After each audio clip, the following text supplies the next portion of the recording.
এবার বলুন শিবের বউ কটা? মায়েরা বলবেন শিবের বউ কটা?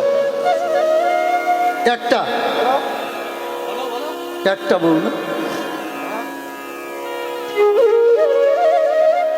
একটা বউ নয়, ব্রহ্মবৈবর্ত পুরাণে 10,000 উপপত্নী আছে, 10,000।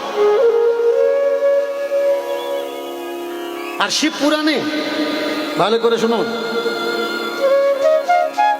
100 উপপত্নী। মার্কেন্ডেয় পুরাণ, সেখানে বলা হচ্ছে শিবের চরিত্র এত খারাপ যে পুচুনির বাড়িতে মাঝে মধ্যে নিজ জাতের বাড়িতে চলে যেত, আর সতী লোক পাঠিয়ে তাড়া করে নিয়ে আসতো। প্রত্যেক বছর শিবের মাথায় জল ঢালছেন। তাহলে আপনাদের স্বামীরা যদি দুশ্চরিত্র হয়, দোষ কার? তাদের না যারা জল ঢালছে তাদের?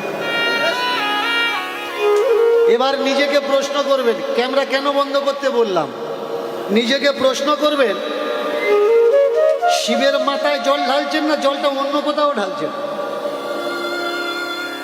আরে সমঝো ইয়ার, এ কি সনাতন ধর্ম নাকি? এটা সনাতন ধর্ম না, এটা অসভ্যতা। যে গাছটা মরে যাচ্ছে আপনার বাড়ির পাশে, যে আপনাকে অক্সিজেন দেয়, যার জন্য আপনি বেঁচে আছেন, তার গোড়ায় কখনো 2 বালতি জল ঢেলেছেন? ঢালেন। 14 কিলোমিটার, 20 কিলোমিটার, 30 কিলোমিটার দূর থেকে জল টেনে এনে আপনি শিবের মাথায় দিচ্ছেন।